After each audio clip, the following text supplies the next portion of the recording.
Quel est l'antidote de l'héparine non fractionnée?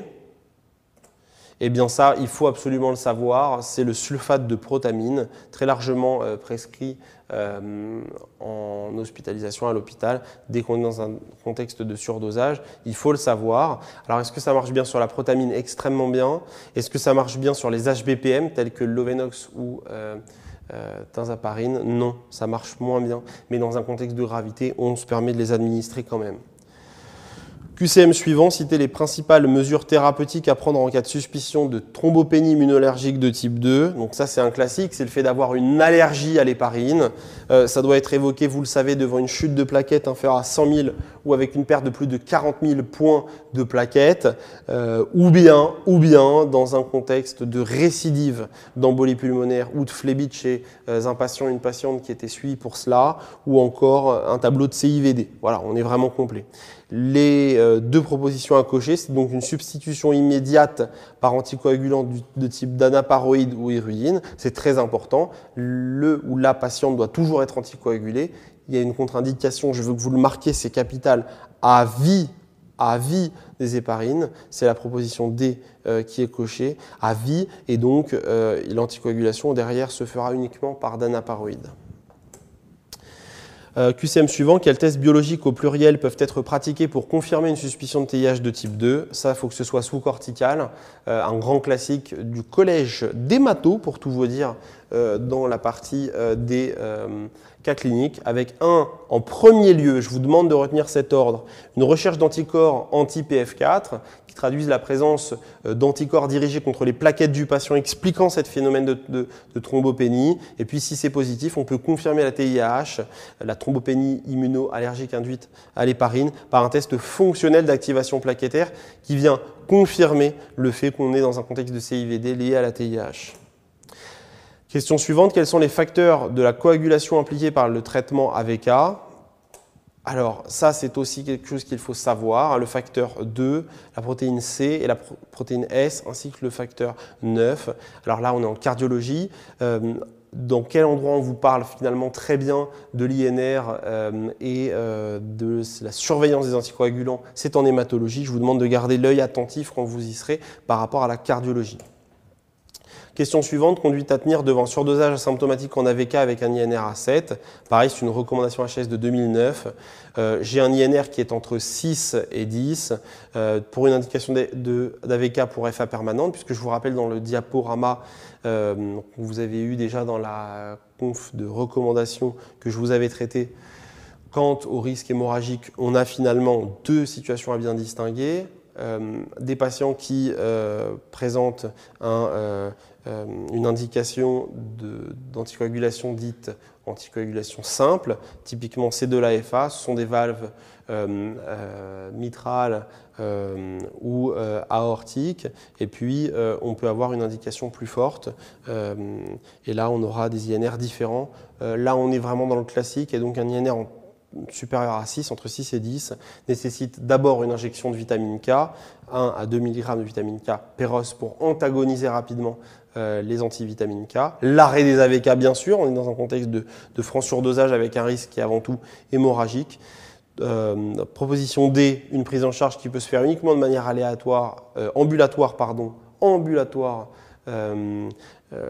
si le patient est bien asymptomatique. Et enfin, ne pas oublier de contrôler l'INR le lendemain avec un contrôle qui interviendra tous les jours, voire toutes les 48 heures si on est en ville, pour équilibrer l'AVK avec un objectif d'INR dans ce contexte de FA permanente, entre 2 et 3, vous le savez. Question suivante, citer les critères d'une hémorragie grave aux AVK. Alors ça, c'est une belle question qui est tombée à l'ECN en 2010 et qui était sortie d'une recommandation HAS 2009. Donc comme quoi, Reco HS 2009, le concours en 2010, il faut absolument suivre les recommandations, ça peut bien payer. Et bien là, vous avez les 5 critères, c'est assez satisfaisant avec A, nécessité d'une transfusion, alors c'est une hémorragie grave aux AVK. 2, une localisation qui menace le pronostic vital ou fonctionnel, alors c'est une hémorragie grave aux AVK. 3, extériorisation non contrôlée. D, nécessité d'un geste d'hémostase locale. Ou E, une instabilité hémodynamique. Dans tous ces contextes, dans ces 5 points 5 critères, on est dans une hémorragie grave aux AVK, je vous le redis dans recommandation, tombée à l'ECN. Question suivante, quels AVK sont autorisés chez la femme qui allaite? Alors ça les amis, c'est la question qui vient taper où ça fait mal. Je n'oserais pas dire taper sous la ceinture, mais presque. On sait, on ne sait pas, vous le savez, encore et encore. Et bien finalement, il y a deux AVK qui ont leur autorisation chez une femme qui allaite dans la mesure où ce sont des médicaments qui ne passent pas dans le lait maternel. D'abord la warfarine et ensuite l'acénocumarol. Attention, donc typiquement on retient la warfarine. Vous le savez, l'idée c'est que la plupart des patients sont sous Préviscon ou Fluindione qui sont un petit peu plus faciles à équilibrer. Donc attention à la femme enceinte dans le postpartum qui allaite. Vous avez vu à quel point là, tout ce que je vous raconte ce sont des dossiers transversaux d'un niveau D4. Question suivante, quelles sont les indications classiquement reconnues de la thrombolyse? Alors, il y en a 3 là que je vous demande de retenir. Proposition B, une EP en état de choc, on l'a déjà vu dans le dossier d'embolie pulmonaire. C, un AVC ischémique récent vu dans les 4h30 qui suivent l'apparition des symptômes. Ça, c'est aussi quelque chose de très fort, puisque dans les 4h30 d'un AVC ischémique confirmé, on peut faire une thrombolyse et sauver le patient, diminuer de manière importante le risque de séquelles. Enfin, proposition E, un SCAST+ vu à moins de 12 heures, avec un délai d'angioplastie transluminale qui est lui de plus de 90 à 120 minutes. Et là, on s'est posé la question, mais il n'y avait pas d'indication particulière. Parfait. On passe maintenant à la prescription et à la surveillance des diurétiques. Quelques questions thérapeutiques, techniques. QCM, citer les principales indications des diurétiques de Lens. Proposition à retenir avec 4 indications. A, insuffisance rénale chronique sévère. B, une décompensation œdémato-ascitique du cirrhotique. C, le syndrome néphrotique. D, l'OAP cardiogénique et non pas lésionnel. Proposition E, ça c'est faux. L'OAP lésionnel, vous le savez, c'est le SDRA, syndrome de détresse respiratoire aiguë. Ça, je veux que ce soit clair pour vous, ce sont les 4 indications au diurétique de Lens. Qu'est-ce qu'un diurétique de Lens? C'est le furosémide ou l'Azilix. Question suivante, détailler les effets secondaires des diurétiques de Lens en termes hydroélectrolytiques et métaboliques. Eh bien là, vous les avez sous les yeux. Ce sont les 5 propositions qui sont justes, les amis. Hypovolémie, bien sûr, les diurétiques de Lens font pisser de l'eau, donc ça diminue la volémie. Une hypokaliémie, ça fait pisser du potassium. Une alcalose métabolique. Pourquoi? Parce que je vais également pisser du H+. Une hyperuricémie, alors ça c'est un effet un peu particulier, malheureusement bien néfaste des diurétiques de Lens qui ont tendance à augmenter l'acide urique. Donc chez un patient, un monsieur de plus de 50 ans, pléthorique, qui est en cours de traitement pour une goutte, on est un petit peu gêné. Et enfin, ça donne un risque d'hyperglycémie. Tout ça étant l'hyperuricémie et l'hyperglycémie des éléments qu'on peut attendre de vous le jour J à critiquer lorsqu'on prescrit des diurétiques de Lens chez un patient avec des risques cardiovasculaires. Question suivante, détailler les effets secondaires des thiazidiques sur le métabolisme calcique, potassique et sodique. Eh bien là, attention. Les thiazidiques entraînent un risque d'hyponatrémie et non pas d'hyper, ça je vous demande de le retenir. De nouveau un risque d'hypokaliémie qui est commun aux diurétiques de Lens et aux diurétiques thiazidiques parce que ces diurétiques font pisser du potassium, il faut le savoir, c'est d'ailleurs même un grand réflexe quand vous êtes sur un traitement d'insuffisance cardiaque d'OAP, vous mettez du Lazilix à pleine dose et vous n'hésitez pas à faire un supplément en potassium pour éviter une hypokaliémie qui peut donner des risques à type d'allongement du QT, de torsade de pointe et de troubles du rythme, notamment du rythme ventriculaire.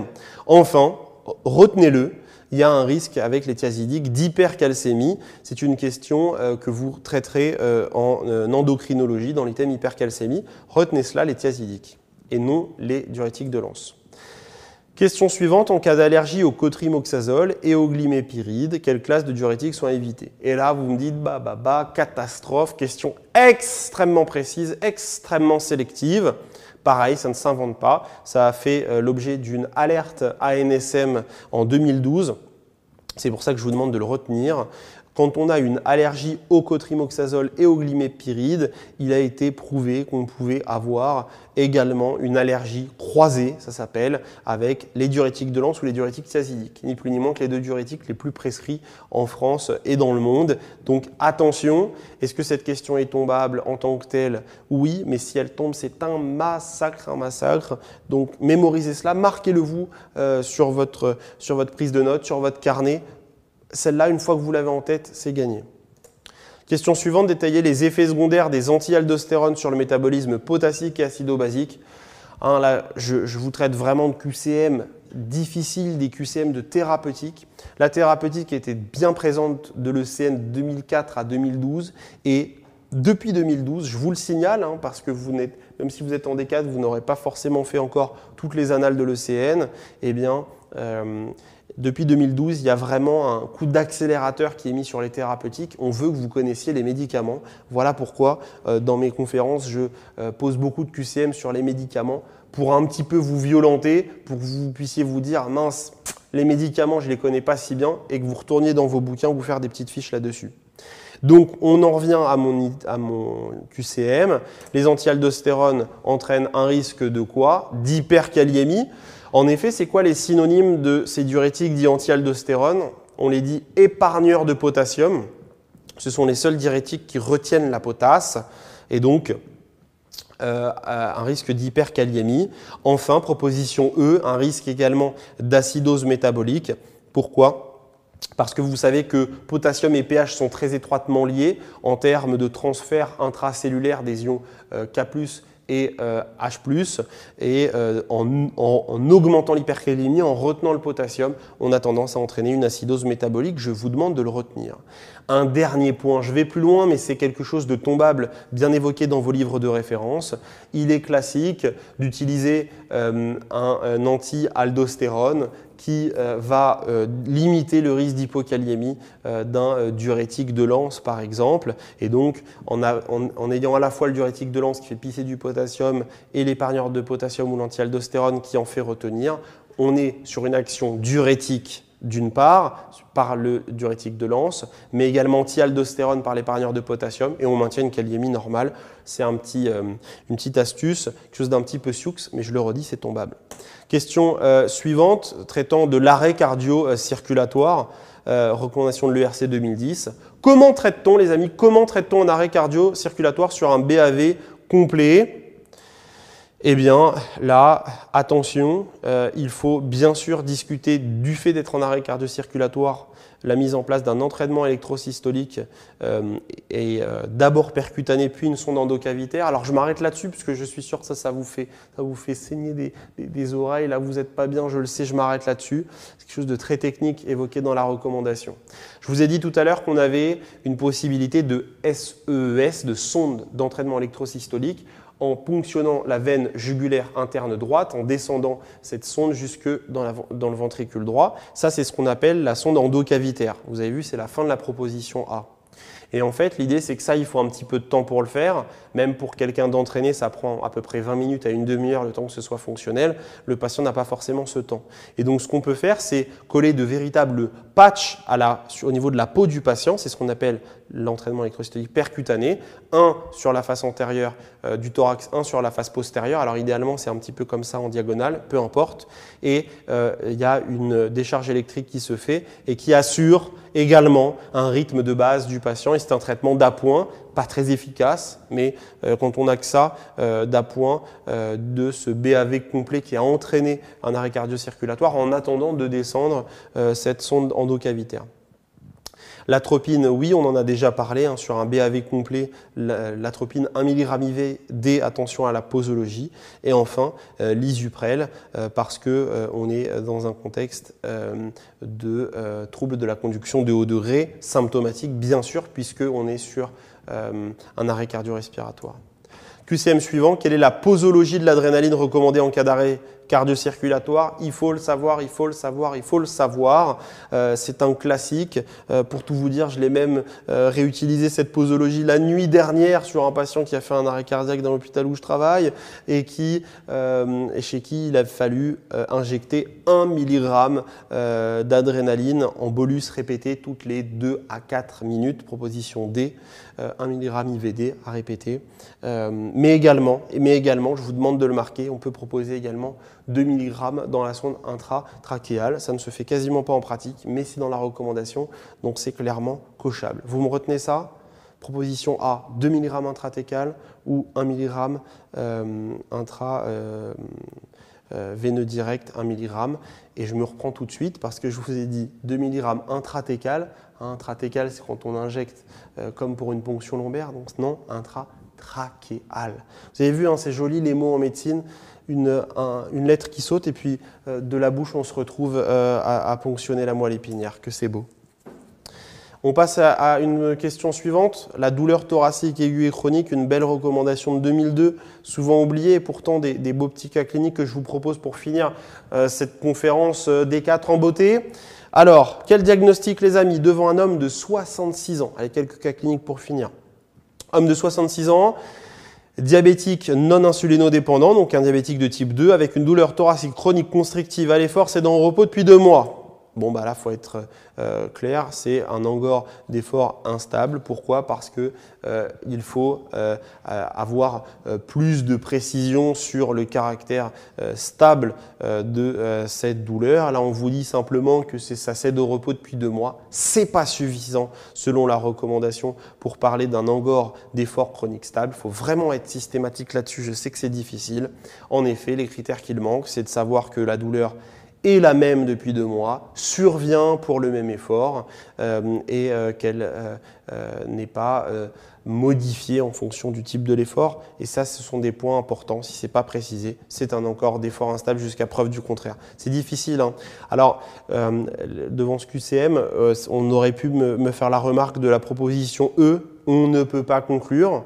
En fait, j'aurais presque envie de l'accepter également, puisque si vous cochez la proposition E, on ne peut pas conclure, cela sous-entend que vous avez compris qu'on manque d'informations pour faire le distinguo entre un angor d'effort stable ou instable. Pourquoi je vous demande quand même de cocher A? Parce que A, c'est la réponse de dire c'est un angor d'effort instable jusqu'à preuve du contraire. Et c'est vraiment comme ça qu'on raisonne en cardiologie. On évoque la gravité jusqu'à preuve du contraire. Encore une fois, vous l'avez compris, hein, il y a des QCM, 95% des QCM que je vous pose sont type CNI, hein, clairement, parce que vous vous préparez à ce concours. Mais par-ci, par-là, et c'était le cas du QCM précédent, je vous présente des QCM franchement vicieux, franchement tirés par les cheveux, mais qui nous permettent de discuter un petit peu les choses et vous permettent de mieux comprendre, hein. L'objectif, il est clairement de vous transmettre des notions, il est clairement pédagogique avec les confs Raphaël. QCM suivant, encore un diagnostic, une femme cette fois, hein. Un homme, une femme, la parité c'est à la mode. Femme de 45 ans, sous une pilule œstroprogestative, avec un antécédent de phlébite, douleur thoracique. Alors ça, les amis, on vous parle de phlébite, d'embolie pulmonaire et de pilule. Tchic-tchac, il faut que ça matche immédiatement.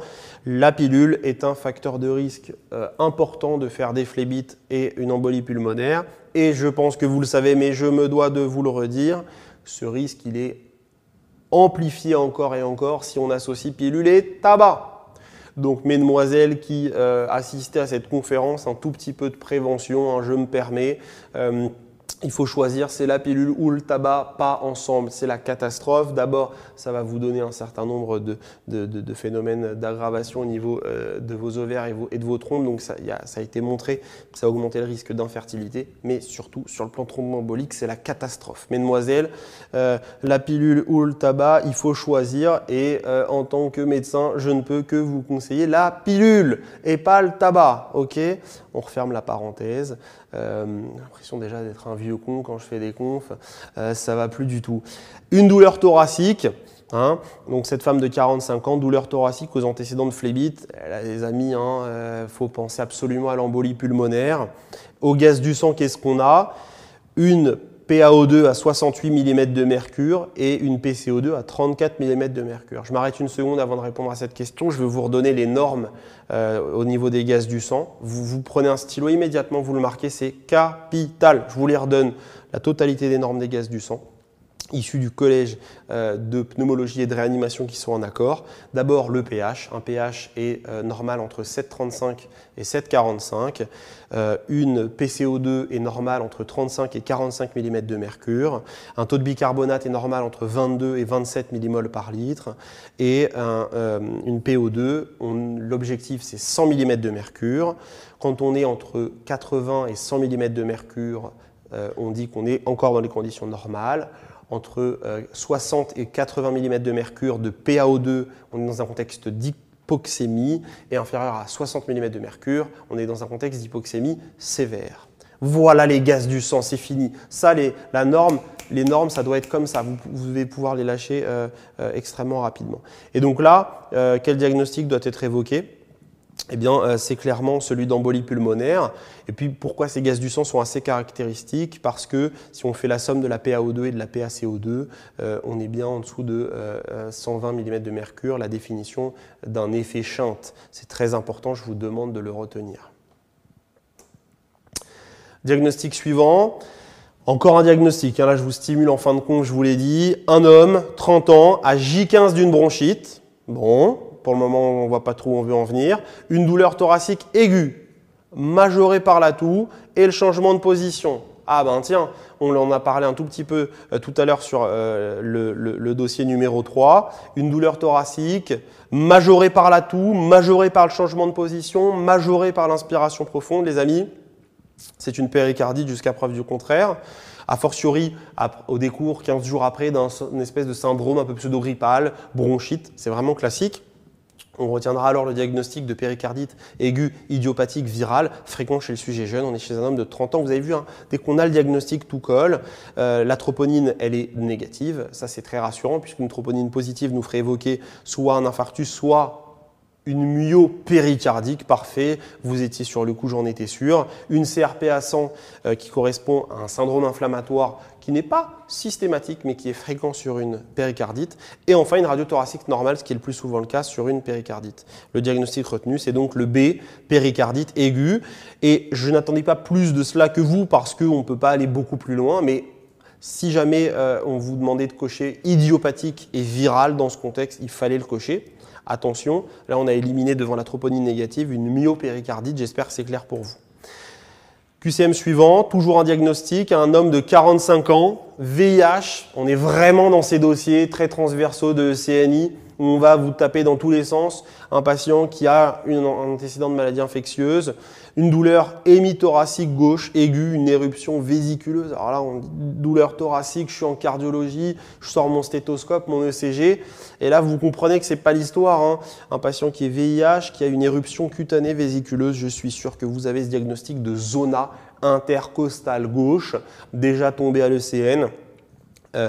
Très important à connaître, c'est une infection cutanée liée au VZV, vous le savez, et je vous rappelle cet adage absolu que devant tout zona du patient de moins de 50 ans, sérologie VIH, plus.